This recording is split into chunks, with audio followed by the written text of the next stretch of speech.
Good evening, everyone. I hope you can hear me.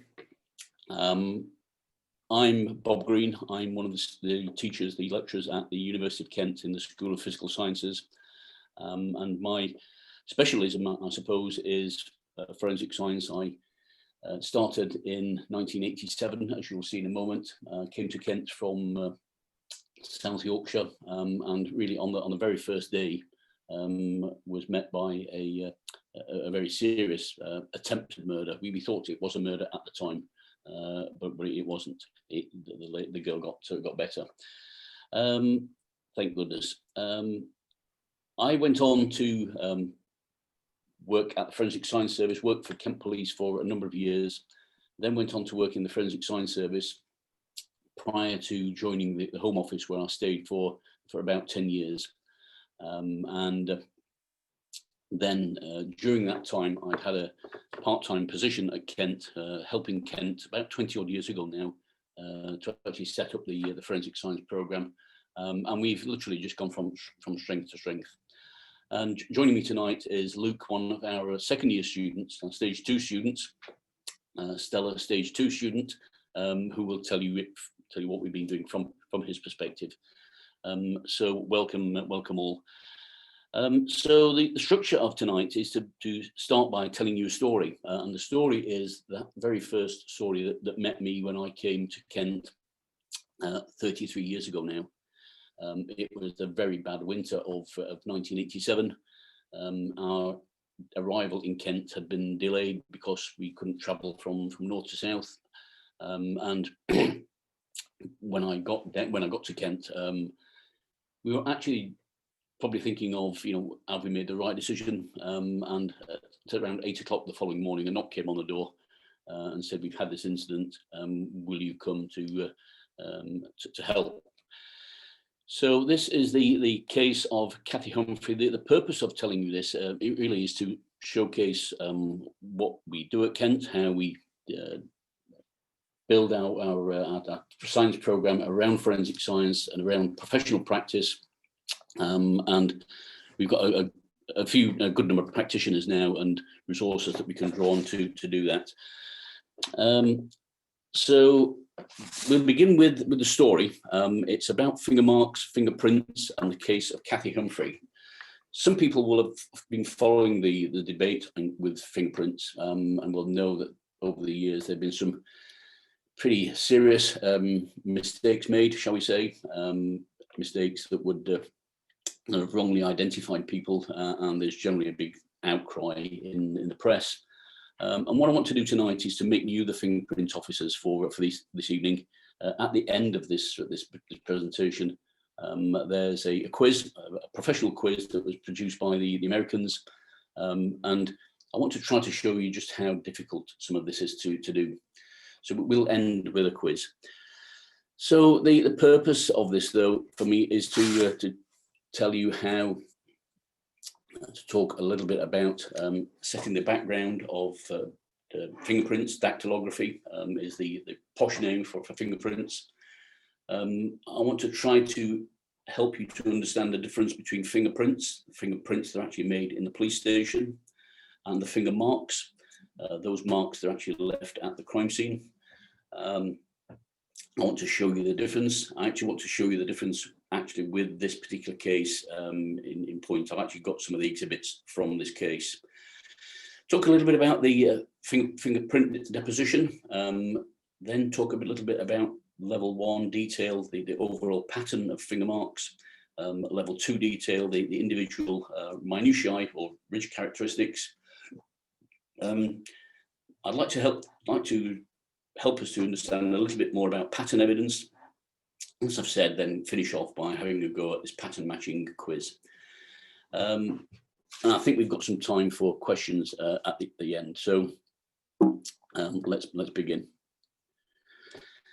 So this was a case back in 1987. It was January the 16th. It was the day we were driving down from Sheffield, from Yorkshire, to come to Kent. It was a very bad winter. I don't think we've had a winter the same since then. Literally knee deep in snow. And We'd arrived, beginning to sort of think, have we made the right decision here? We arrived quite late at night, and we decided, my wife and I, that we would sleep on it. And as I said, 9 o'clock, 8 o'clock the following day, or even sooner, earlier, we got a knock on the door, and they said, "We've had this incident. A young girl's been stabbed out at Minster, and can you come along?"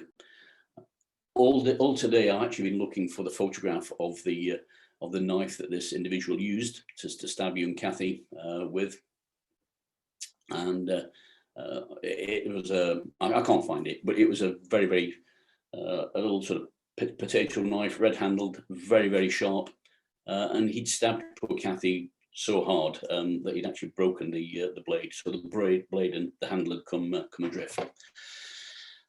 Some pictures you can see on the screen. The top right is Cathy as she is now, I think a 40-year-old woman. She's actually sitting on the wall that the offender pushed her over.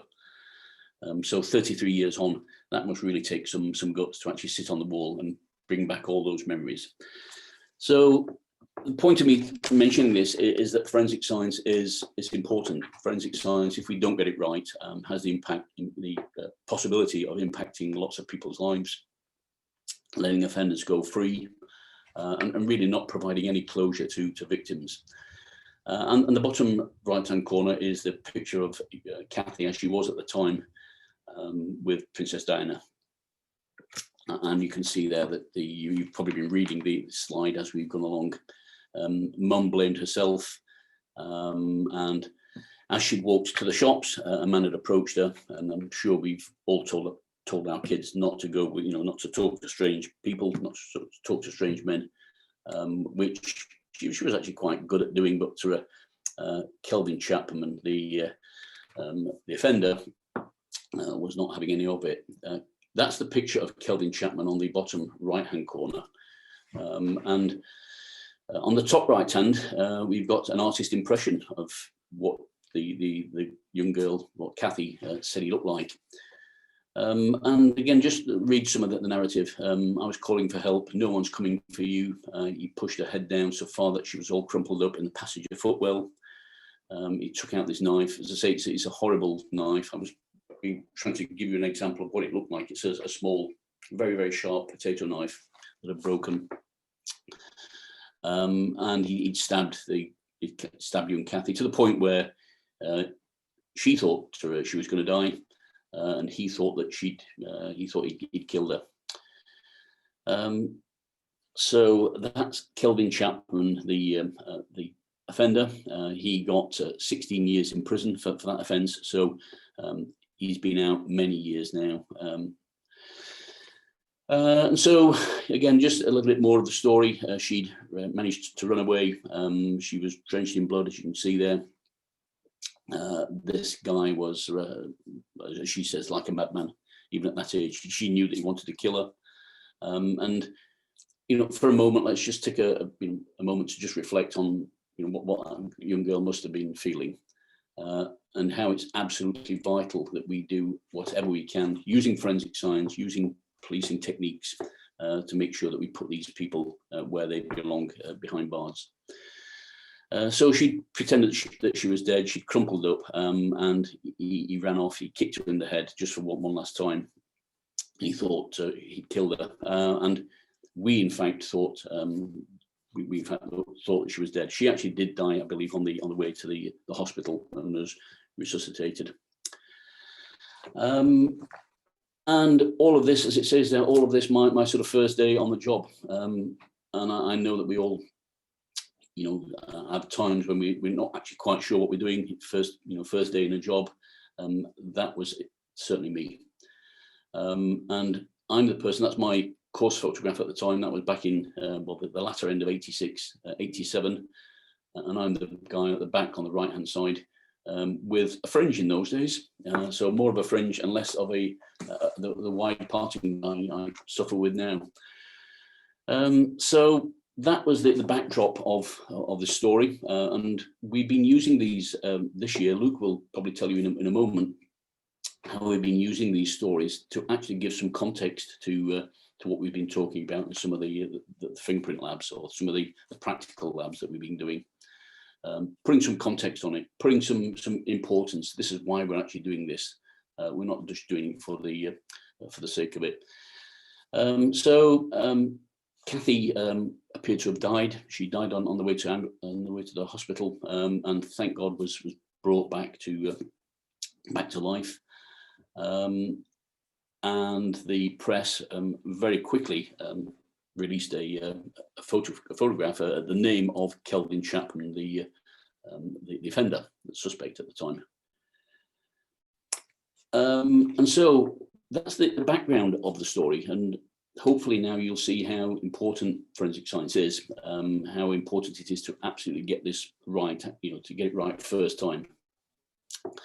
And this is the actual exhibit taken from, that was snatched from Cathy when she'd gone shopping for Mum back in 1987, all those 30 odd years ago, and the bag had been snatched off her, and perhaps you can see that there's the logo, there's the writing on the bag, but maybe you can see some silver deposit, well, in fact all over the bag, but toward the top left hand corner of the screen. That was a process we used in the day, and it was a process for developing finger marks on plastics. It was a process called vacuum metal deposition.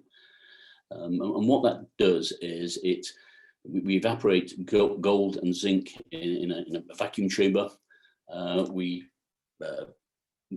have some magnets that go across the top of the chamber, and we fume this the two compounds, gold and zinc, and it will actually stick to where the sweat mark was. So you can see the finger marks here. You can see how they're marked up with where the actual finger marks were left. You probably can't see the detail of them at the minute, but just believe me that they are there, and they were identified. But the quality of those marks, you can probably see, is not very good. And it's interesting, really, that the vacuum metal deposition was really a spin-off of the automotive industry. It was something that that we stumbled across by accident, really. And those of you who can look at Dad's car and look at the reflectors in the headlights will know that there's a chrome reflective coating inside the headlights. And it was that process, that vacuum metal deposition process, was the process at the time that was used to coat those headlights. And one day, someone just seemed to have left their sort of finger marks on the plastic, and it developed a fingerprint. So that's really how, almost by accident, that we found, we found that it would adhere to the amino acids in sweat. So that was the technique at the time. That was and that's the actual exhibit that was used. Coming a little bit more up to date, we've now developed since then, really, SUPERGLUE. So those of you who've ever used SUPERGLUE, every time I use SUPERGLUE, I get my fingers stuck to the tube, and you always can see that sort of white deposit, that's around the tube. And certainly if you get your fingers on it, you can see that it actually leaves the impression of the finger mark. And again, we stumbled across that by accident. So the point of me telling you this is that we use forensic science at Kent to promote science. Forensic science at Kent is a science course.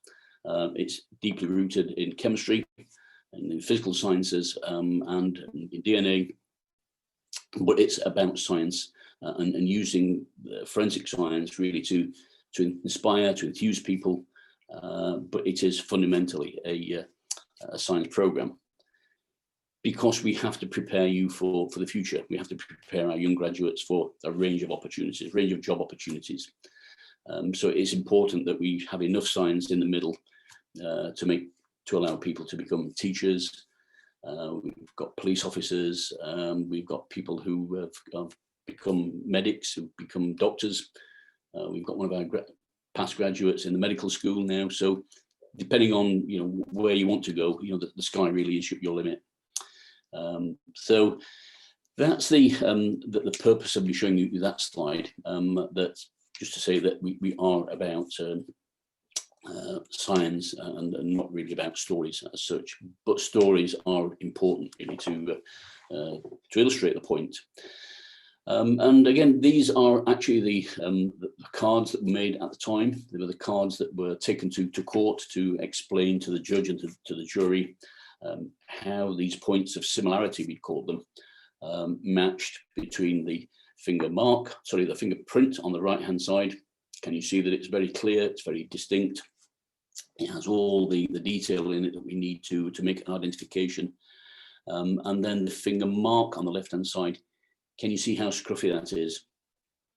You see how scruffy that is, how smudged perhaps in places it is.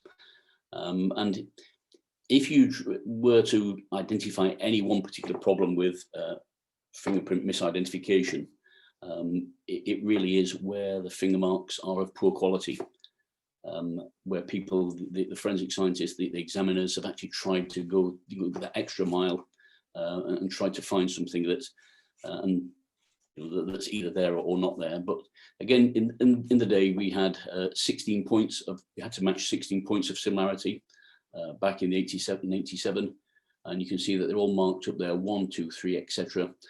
And where we had 16 points that matched and none were in disagreement, the fingerprint officer at the time then would call that a positive identification. So hopefully you can see the difference in quality, but you can see how the match is made between the fingerprint, that rolled impression on the right hand side, and the mark that actually came from that Presto carrier bag.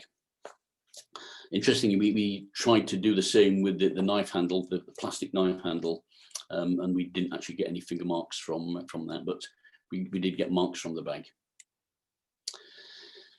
So a little bit about the structure of the skin and how do we actually get fingerprints in the first instance? Well, we get them from these little blights here, these sebaceous glands, which come right from deep within the dermal layer of the skin, all the way through the dermal layer into the epidermis, onto the outside of the fingerprint.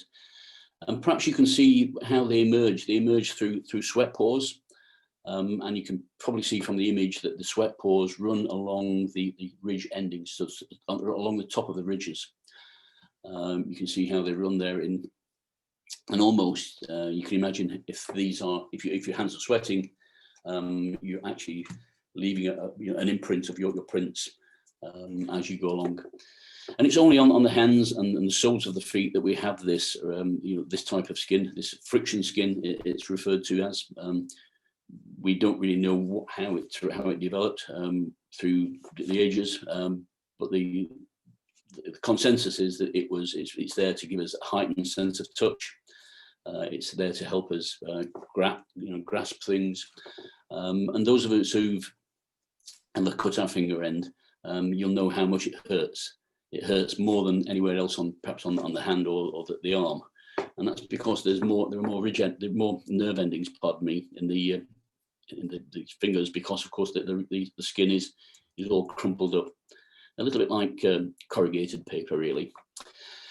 So we've got the epidermal layer, we've got the dermal layer, the inner portion of the skin, and we have these sebaceous glands which come up through these layers and deposit their sweat on the top of those ridges. And of course, that's where we really then get the overall pattern. And primarily, finger marks are more or less water. They're about 98% water and about 2% amino acid and some other fats and so forth. But primarily, it's just sweat, it's just water. So we have then different types of fingerprints, different types of finger marks. We have latent finger marks, the ones that are not observable to the naked eye. The one on the carrier bag would have been latent. You can actually see it now because we treated it with, nowadays it would have been super glue, but perhaps at the time, well, it was at the time, we did the vacuum metal deposition technique, and we visualized that those marks. We've got the latent finger marks. They're the ones that are probably sometimes most tricky, because of course you have to find them first of all. And again, we've actually just finished our practical sessions. Perhaps Luke will explain those when we finish, how our students have actually been going through these techniques. We've had, I think, around about 8 weeks, is it, Luke? About 8 weeks of going from station to station, where students actually get a week's worth of hands-on practice with these techniques. So that's one of the techniques, the latent finger mark. Interestingly, fingerprints in the UK go all the way back to 1902, and the very first case that we solved, the very first case that was solved in the UK, was a guy called Harry Jackson in London, who was convicted of burglary. Really, just the emergence of fingerprints being accepted in the UK. In 1905, we had the first murder conviction. 2 brothers called Alfred and Albert Stratton, and the Stratton brothers were convicted based on I'll tell you about it in a moment, a patent finger mark, a mark that you could actually see. It was a mark on a cash box in a premises in London, and in 1905, the 2 Strattons were identified as leaving the fingerprints on this cash box, and were captured, and in those days were hanged for that offence. So that's 1905, and then 1911 is the first case in the US, Thomas Jennings. So if you want to do a little bit of research on the history of finger marks, that's where those names will be useful.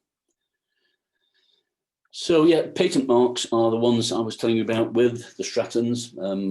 This was could have actually been the mark on the cash tin. If you want to Google the Stratton brothers tonight, you can see that you can see what they did. There are YouTube clips of this case, small YouTube clips, and you can see how this mark in blood was actually deposited on a cash tin. So those are patent marks that we can actually see from the outset. And then we have plastic marks, things like things that are pushed into putty or soft plastic or chewing gum, that type of thing. You can see there melted candle wax. There was the day, of course, when all glass windows were actually held in the frames by putty, and very often you would actually get the offenders pulling out the putty and actually leaving their fingerprints on this soft material. But perhaps you can see some of the detail in that plastic mark, that plastic fingerprint. And we deal with these impressions in 3 processes, in 3 ways, really. First, we call them class 1 detail. So we first of all deal with the overall pattern of the fingerprint, and they fall into 3 or 4 major categories. The first one is arches, and if you all look at your fingerprints now, I'm pretty sure that some of you may have an arch pattern, and you can actually see it doesn't really need any explanation, but how the arch pattern is made. It comes right from one side of the fingernail, it goes to the other side, and it makes an arch in the middle. And they literally just go from one side of the nail to the other. It doesn't turn backwards, and there is no delta. Delta area is just the sort of middle of the print. I'll show you in a minute when we've got another category of mark. So that's class 1 detail. Loops is another class of another pattern, still in class 1 detail, but more common. And I'm pretty sure that if you look at your fingerprints now, fingerprint hands, you'll have some loop patterns. And can you see the difference between the loop and the arch? The loop actually turns back on itself. The arch doesn't. The arch just goes from one to the other. The loop will actually turn back on itself. And we can have radial or ulnar loops. That means effectively they loop to the right or the left. So first and foremost, we look at the overall pattern of the fingerprint. And still with class level 1 detail, we've then got the whirl. And remember me telling you about the delta area. Let me see if I can point it out with my cursor, if you can see it. This is the delta area, that triangulation area, which you can hopefully you can see just to the on this first image, first on the left, just to the left of the center of that finger mark. And it goes, those do go through a complete circuit, and they have 2 deltas. There are 2 deltas with this mark. I can't quite pick them out on this image, but certainly that's one, and believe me that there are 2.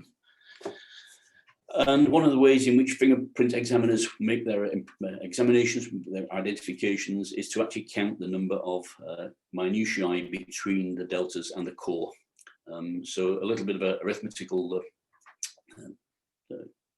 test, really, just to count the number of ridges between one and the other. So that's whirls. But of course, it's not the overall pattern on which we make the identification. We have level 2 detail, and in fact, there is the notion of level 3 detail. And you saw on the previous slide how the sweat pores actually came through the top of the ridge, and there is the option of actually looking at the position of those sweat pores. And that's referred to sometimes as level 3 detail. But level 2 is really what the finger mark is made up of. The finger identification is made up of, and you can see here we've got a bifurcation, a forking of the mark.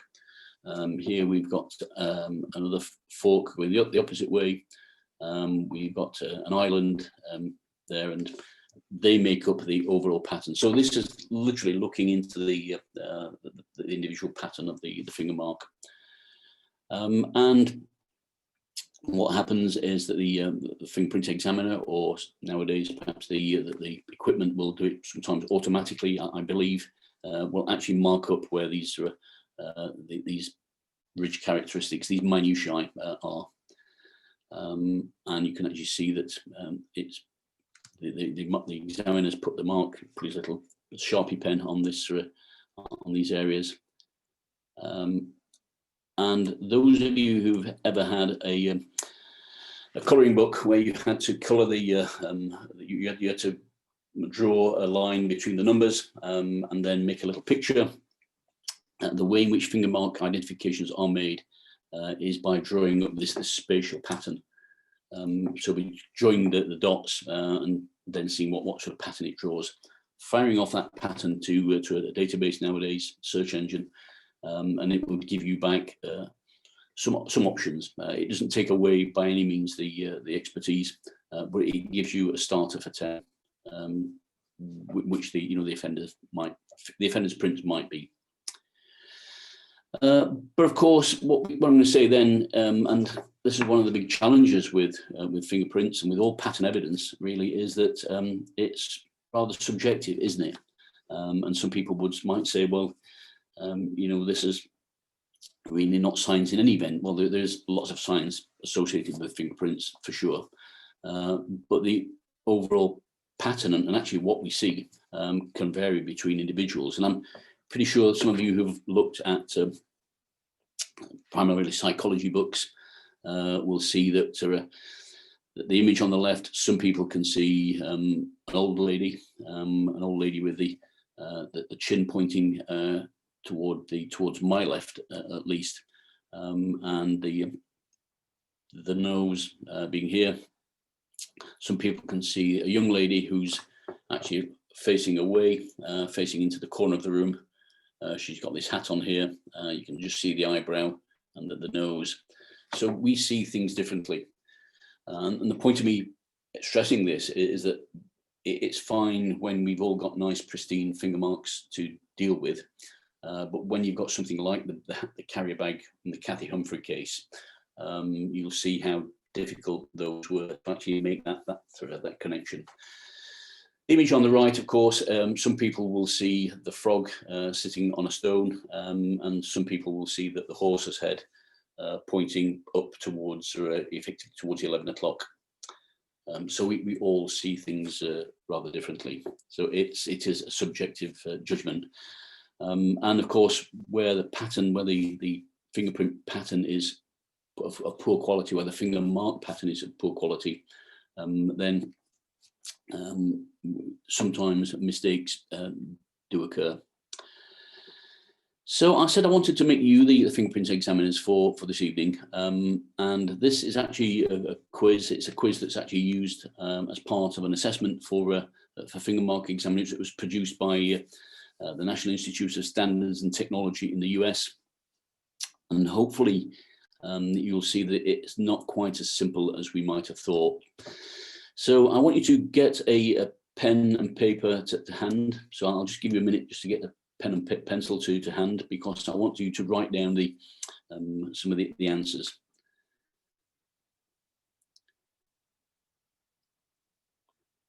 I don't know if there are any questions yet, Luke, are there? Do we have any questions in the chat, or? Nothing at the moment, Bob. I think it's okay. Please put your questions in the chat if you want to ask any questions. I'll be happy to help. Can you see in this image? Can you see the level 1 detail? So you can perhaps see that the overall pattern of what these marks look like, and maybe if you look very closely, you can see some of the level 2 detail. And remember that third level is the actual position of the paws themselves. Not used in mainstream forensic science, but has been used in the past, where you actually can use that third level of detail to make the comparison. Okay, so let's go with this. If you want to shout out your answers in the chat as we go along, you can do, or we can wait to the end. So the first question, the first couple of questions asks us to test our ability to look at the orientation of the line. When we've done this in class, my advice to students is really to work out the ones that you know that it can't be. So to have this methodology of progressive focus. So you know that it can't be A, you know that it can't be O, and scratch those off your list of possibles. And then as you sort of narrow down the to the ones in the middle, then see if you can make a judgment on that, that final piece. The next one is almost the same, but this is an ability to perceive width. Again, I'll just let you have a look at those for a minute.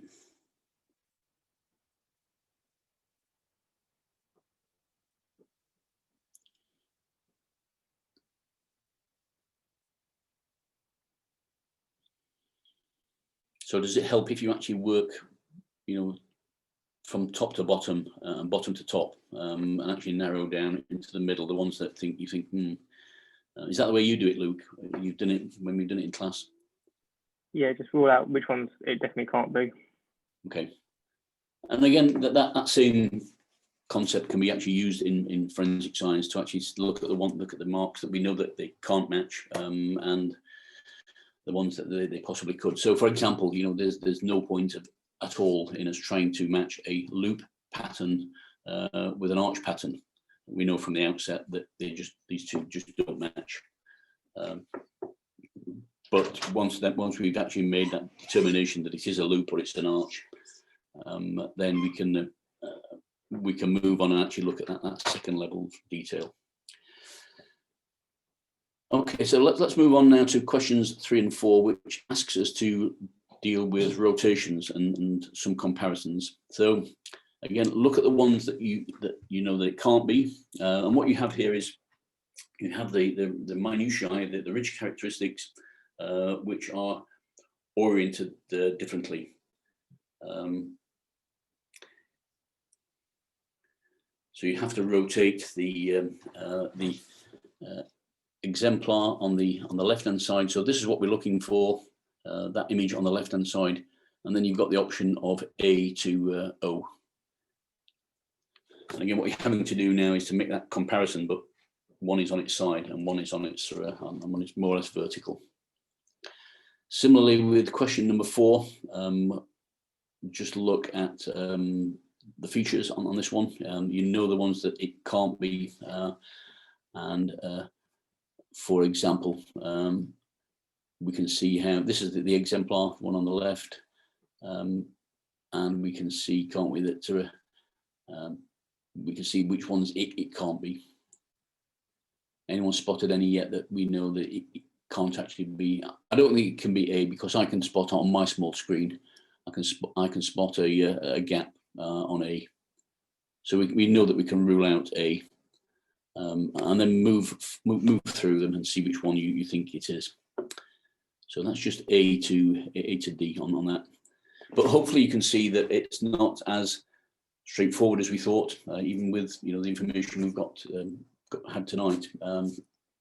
And perhaps look back at the case of the Cathy Humphrey case. Look at that very poor quality mark on the bag, and think, how do I make that match to Kelvin Chapman? How do I put this this girl's attacker away for a long time?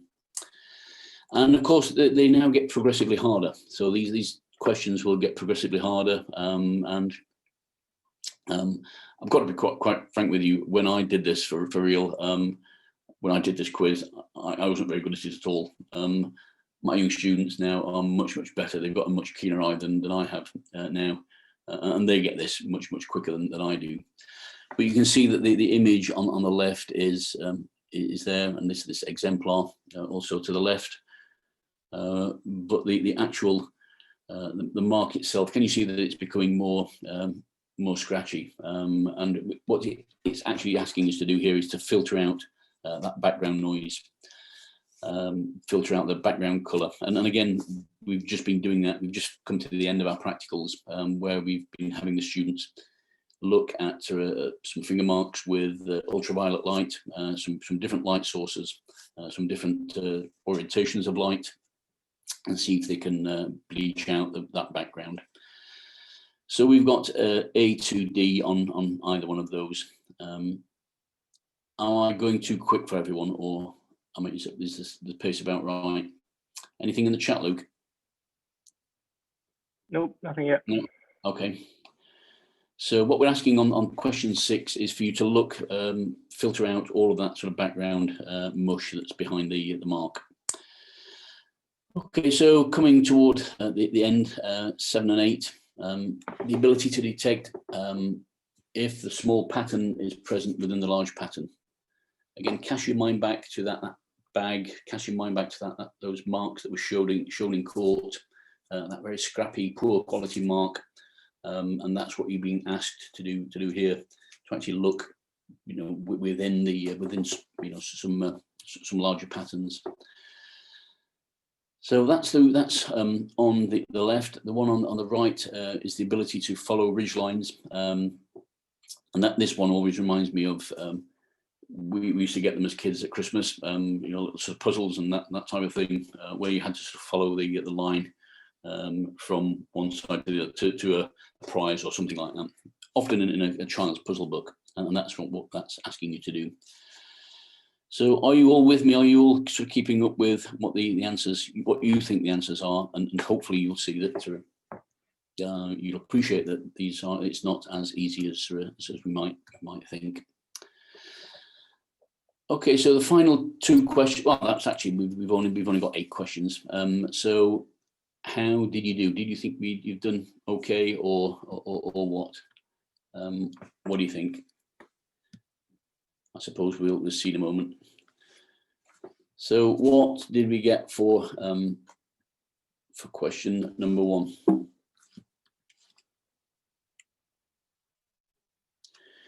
Did anyone get H? I'm hoping that Luke gets full marks with this, because I'm pretty sure that Luke's done this once already. Question 2 was F. Question 3, N. Question 4, D. question 5B, question 6B, question 7, which has now disappeared behind my, question 7 is A, and question 8, G. So hopefully you've seen that some of this is rather straightforward. It's straightforward when you have good quality marks. It's straightforward when you have good quality forensic science to analyze. Good quality DNA that's not been mixed with anything else. But it's more difficult when we're dealing with poor quality marks. So just give us put a few comments in the chat if you got the answers correct or not. How many you got right.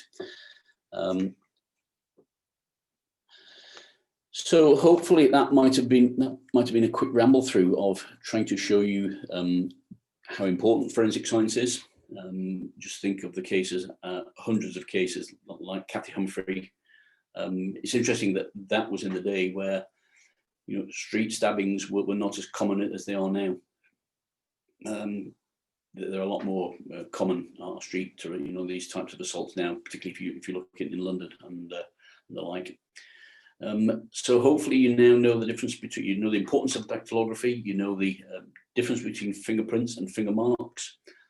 And hopefully next time we see in the press that, a fingerprint examiner has got it wrong, or that's the inference that we've got it wrong, you can just give them a little bit of credit and say, well, actually, it was probably a poor quality mark.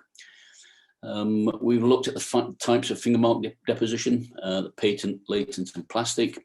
And how some of these techniques developed, vacuum metal deposition and superglue, and a range of others, which again we've just literally gone through all of those in our practical for this year. We've talked about level 1 detail, that overall pattern, the whorls and the arches and so forth. We've talked about level 2, the minutiae, the art, the ridge endings, the islands and the like, and how we actually make the fingerprint identification. We've given you the opportunity to have a go for yourselves. So, you put yourselves in the shoes of the fingerprint examiner, and perhaps you'll understand the difficulty encountered sometimes when we're matching a fingerprint with a finger mark, because they are very different in quality. So just a little bit now about Kent. These are just some images on the left that we've taken this year during the practicals. Luke and his cohort have actually just gone through these. This is one of the final practicals where we do a scene practical. This year we've done it outside in the wooded area toward the back of our lab building.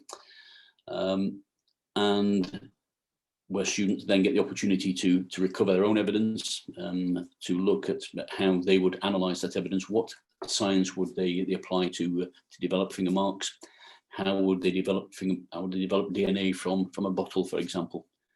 What other what other types of evidence should we be looking at? So those are the images on the left.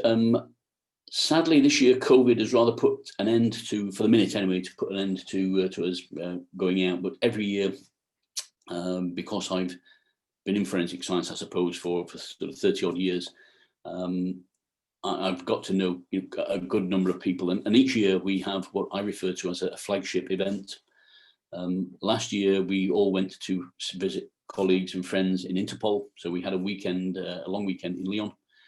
And we were treated, we were shown around Interpol, and various specialists came and talked to us about how they look at fingerprints at Interpol, how they look at handwriting analysis, question documents, passport frauds, drugs and so forth. And so we will be resuming those as soon as we can travel again. The next one I have in mind is a visit to The Hague in the Netherlands, where I've got friends who work at the International Commission for Missing Persons, and we are due to visit their DNA laboratory for a long weekend in The Hague. So that's really all I have for you. I hope you'll stay around and we can have a chat for a few moments. But as I've said there, we'd love to have you with us. If you want a copy of this presentation, my contact details are there. Just drop me an email, and you're very welcome to have the presentation. But hopefully that's been of some interest to you all tonight. I think we've just got about 10 minutes now for questions. So I now need to stop sharing the screen. I think that's how it works.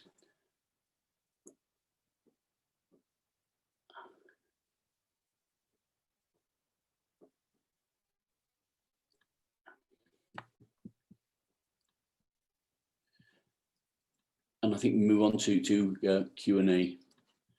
So are there any questions? Can you see your panel at your end, Luke? Yeah, we've got a question. What got you interested in forensics in the first place?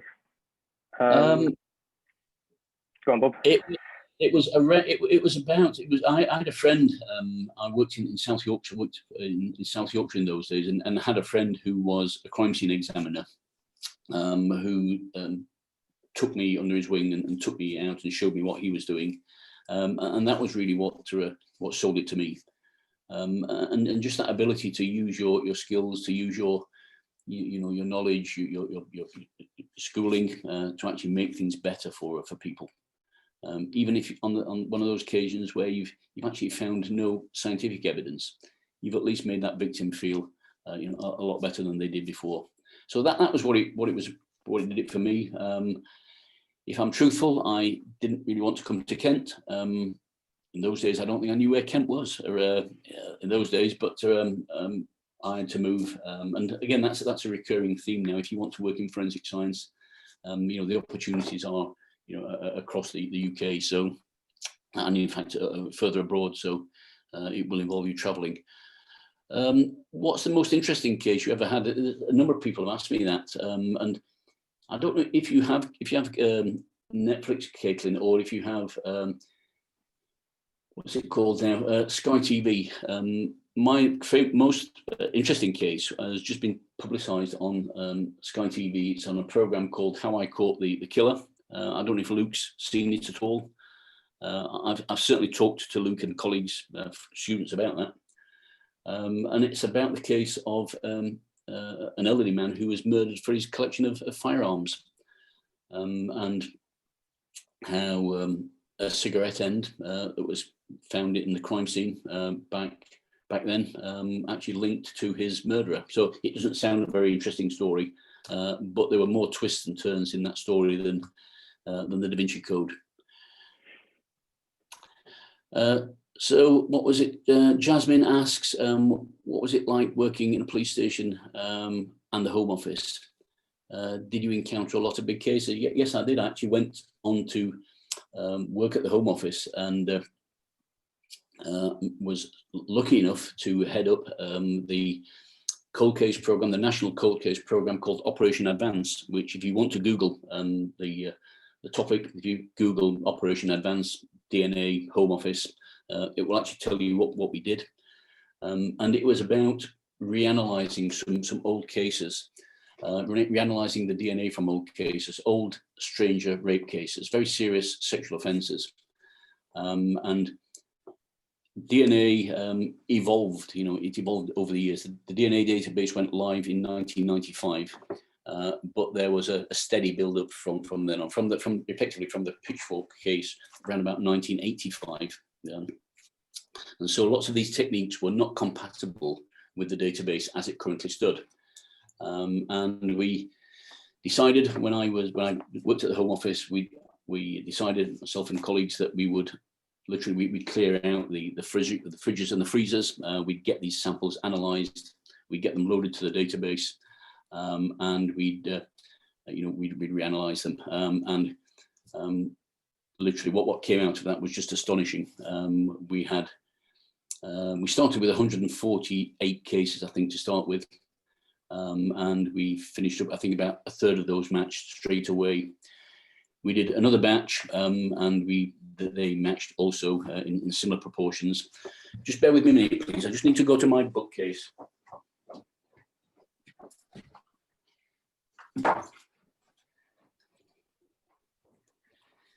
Because course, along the way, we produced these, we wrote these books, the Good Practice Guide for looking at cold cases. These were fascinating cases and a real opportunity to make things better for people who'd thought their crime had been forgotten.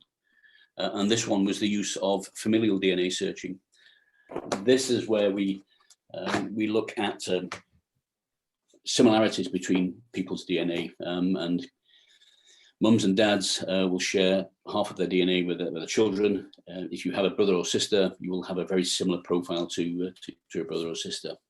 So that was really the culmination. The culmination actually before coming to Kent and spending my days with the likes of Luke and everyone else who I absolutely, probably too strong to say you adore, but they are nice. They're a nice bunch of kids. So what is the process of a positive finger mark identification? Does more than one person need to make the identification? Yes, they do. It works on a process called ACEV. So that's the acronym. And after some of the sort of cause celeb of false identifications, this process really was put into place. And ACEV really means the first step is to analyze the finger mark. Is this finger mark, is it a finger mark at all? Is it a finger mark that we can actually work with? Can we do anything with this? And so that's the A before we start. Then we go on to C, and that's where we start to compare that mark. So Luke, as the examiner, might say, well, actually, this is a finger, this is a match, and then E is the so that's a comparison. E is the evaluation where we decide whether we've made the match or not, and then that fourth bit, that V bit of the mnemonic, is verification, and that verification has to be done by a separate person. So we build in now that sort of safety net. What forms of published work do you use at the uni? We use textbooks. We use a wide range of textbooks. We've spent thousands on textbooks. The one I like, just bear with me a minute, please.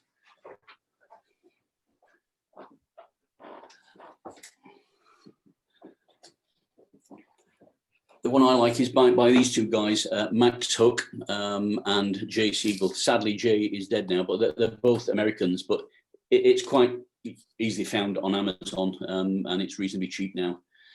So we have a core text for each year, but I also like to augment that with the current professional practice.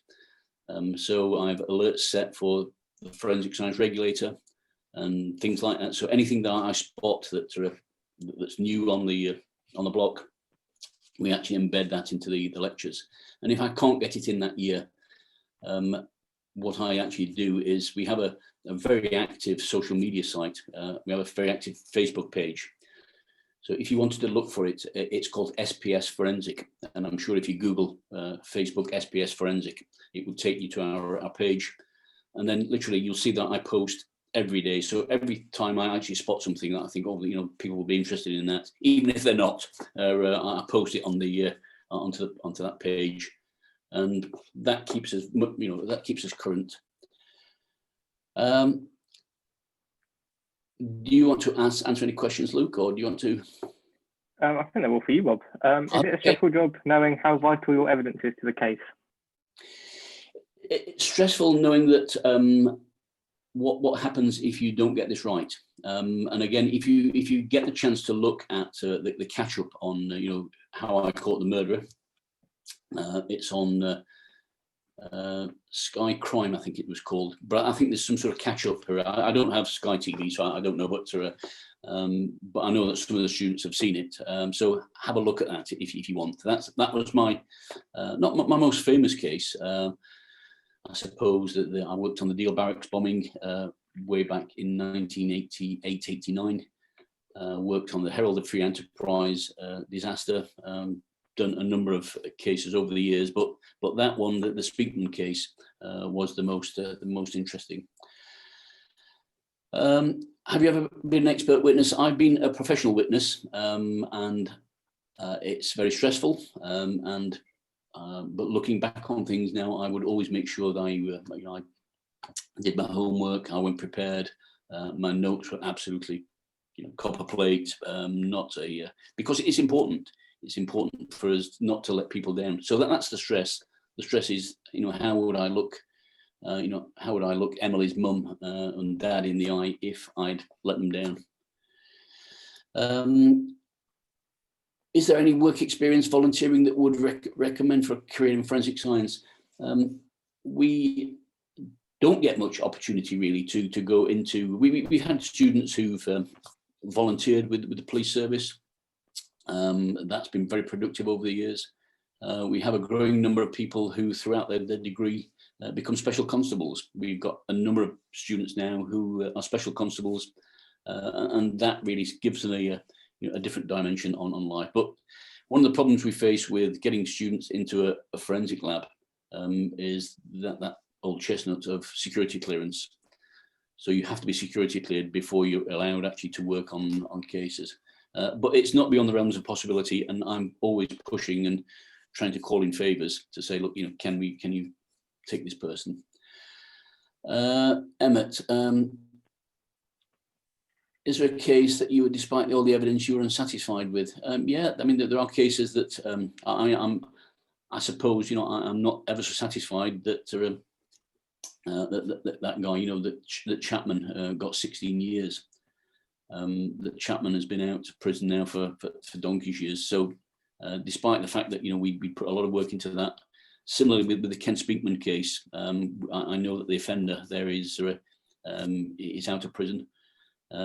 Conversely, I've got some immense satisfaction from knowing that, all the people with Operation Advance are actually now, spending, some time in prison for what they did. And let's put the fear on the offenders for once. Let's take it away from the victims, and let's use the power of science. Let's use the power of what's in here and what's up here to actually make things better for victims. Do you find there is a lot of variety in the job? For me, it's been wonderful. From that day in 1987 where we were thinking, oh my goodness, shall we get back in the car and drive back home? It's snowing heavily down here. It's freezing cold. We were on the coast, absolutely frozen to bits. And that first day thinking, oh my goodness, what am I doing here? I don't know what I'm supposed to be doing. And it really then just mushroomed. I was very interested in it. I'm sort of quite passionate about it. And the world is your oyster. I've traveled the world. I've been to almost every continent now, doing consultancies, doing cases, helping other countries, from Ethiopia to Malaysia to Australia to Europe and so forth. Lots of work in America. So it can lead anywhere. One of my graduates now is in Australia. She's doing marine biology, marine forensic. So Jasmine, if you pursue a career in forensic science, do you need to specialize specifically in a branch of forensic science? Not initially, no, you don't. It's a shame you weren't able to join us last night for our weekly society meetings, because we had a friend of mine speak to us, and she said that she started off her career in Scotland, in Strathclyde, being a general biologist, and is now, probably one of the best blood pattern analysts in the country. So you can specialize as you move through. So, and of course you can move around as well. You can, for example, friends of mine who started off their lives in DNA work, branched off and became fire examiners. So there is room to move. How many types of finger marks are there overall? Quite a few. There are more than at level 2 detail. There's those 3 or 4 main categories. I thought someone was going to perhaps ask me a hard question, so I've got the book with me. So there's the arch, there's the whirl, there's the tented archers that are, so I would say it looks here at about 7 or 8. But again, I'd have to really check that out. But there are more than I've given you. I've given you the main ones. But remember that that's only what we refer to as level 1 detail. That's only telling us that it's pointless trying to match an arch with a loop, or a larch with a whorl. So if the overall pattern doesn't match, then we know that the minutiae, the inner part of the mark won't match. What's the difference between forensic science and forensic psychology?